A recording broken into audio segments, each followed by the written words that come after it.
Halo teman-teman, izinkan saya memperkenalkan diri. Nama saya Utis dari jurusan D3 Sekretaris Politeknik Piksi Input Serang. Di video kali ini saya akan membahas tentang e-commerce. Dosen pengampu Muhammad Hilman Eskom MTI. Mari simak video berikut ini. Materi yang akan kita bahas kali ini yaitu pengertian e-commerce, jenis-jenis e-commerce, manfaat e-commerce, dan perkembangan e-commerce di Indonesia. E-commerce adalah sebuah kegiatan perdagangan yang dilakukan melalui media elektronik untuk televisi dan telepon tersedia. Tetapi lebih banyak e-commerce terjadi melalui internet. Perkembangan teknologi khususnya internet mempengaruhi banyak bidang kehidupan, termasuk retail perdagangan telah berubah dalam hal proses jual beli dan pemasaran produk. Proses perdagangan ini umumnya dikenal sebagai electronic company atau singkatan e-commerce. E-commerce salah satu bentuk kemajuan teknologi yang bisa kita rasakan sekarang. Gamer pasti sudah tidak asing lagi dengan keberadaan e-commerce, terutama orang-orang yang suka berbelanja online di internet. Apakah gamer jadi salah satu golongan orang yang suka berbelanja online? Tepat sekali, kebanyakan orang mungkin memang suka berbelanja, baik wanita maupun pria, bahkan tidak terpaut usia bisa memiliki sifat konsumtif. Semua kegiatan yang berhubungan dengan transaksi online yang melangsung melalui internet atau jaringan elektronik lainnya. Namun, secara umum, Games mengenal e-commerce adalah sebuah aktivitas belanja online yang melibatkan jual beli produk fisik atau digital melalui internet. Bahkan, e-commerce juga mencakup kegiatan seperti jual beli, perbankan, dan menyediakan jasa. Jenis-jenis e-commerce: business to business, business to customer, customer to customer, customer to business, business to government, customer to government. Business to business, jenis e-commerce di mana satu perusahaan menjual produk atau layanan ke perusahaan lain.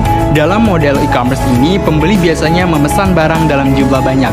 Contohnya adalah perusahaan yang membeli perlengkapan kantor dari produsen. Business to consumer, jenis e-commerce ini perusahaan menjual produk atau layanan kepada konsumen secara umum. Pelanggan e-commerce business to consumer hanya terlibat dalam industri retail. Aktivitas ini termasuk dalam kategori ini jika gamer sebelumnya telah membeli suatu dari toko online. Consumer to consumer, apakah gamer pernah menjual barang bekas kepada orang lain yang membutuhkan melalui internet? Kegiatan tersebut termasuk dalam jenis e-commerce ini. Dengan kata lain, consumer to consumer adalah transaksi online antara dua orang. Consumer to business, sistem ini di mana seseorang menjual produk atau layanan ke perusahaan, misalnya desainer grafik menawarkan dan menjual logo ke perusahaan makanan.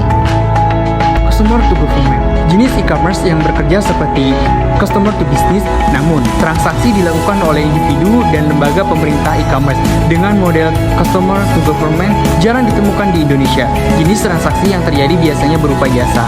Business to government, model e-commerce ini mirip dengan business to business, tetapi pelakunya adalah perusahaan dan instansi pemerintah.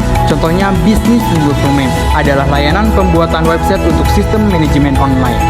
Manfaat e-commerce, jangkauan yang luas. Sebagai pemilik toko tradisional, gamer hanya bisa menghubungi pembeli dari wilayah yang sama. Apakah gamer memiliki situs web e-commerce atau tidak, maka dampaknya akan berbeda. Keuntungan pertama dari e-commerce adalah pembeli di seluruh negeri dapat berdagang di toko Anda, tidak dibatasi oleh waktu. Biasanya, bisnis di dunia nyata dapat dilakukan 24 jam sehari, tetapi biaya untuk pendukungannya sangat besar. Pembeli dapat menggunakan akses toko dan berbelanja online bahkan ketika mereka sedang tidur nyenyak. Manfaat e-commerce tentunya sangat bermanfaat di sini bagi kita semua. Dapat mempelajari kebiasaan pelanggan. Menjalankan bisnis online tanpa memahami perilaku pelanggan artinya gamer menyia-nyiakan investasi dalam bisnis. Saat ini sudah banyak alat analisis yang dapat digunakan untuk memeriksa data toko online seperti Google Analytics. Tidak perlu stok barang sendiri, gamer bisa menjadi seorang dropshipper. Metode pemasaran ini memungkinkan gamer untuk menjual saat kehabisan stok. Ketika pesanan tiba, cukup transfer ke produsen barang yang diinginkan. Biaya yang rendah, biaya pengoperasian instansi online jauh lebih rendah daripada toko fisik. Paling tidak, gamer tidak perlu memikirkan gaji karyawan, sewa gedung, atau tagihan listrik. Manfaat e-commerce selanjutnya ada memproses transaksi dan mengirim dengan mudah. Dengan toko online, gamer tidak perlu khawatir untuk memproses dan mengirim barang. Saat ini terdapat berbagai layanan pembayaran elektronik yang diproses di internet. Pengirim juga dapat dilacak secara online. Selanjutnya ada perkembangan e-commerce di Indonesia. Industri e-commerce berkembang pesat di Indonesia akhir-akhir ini.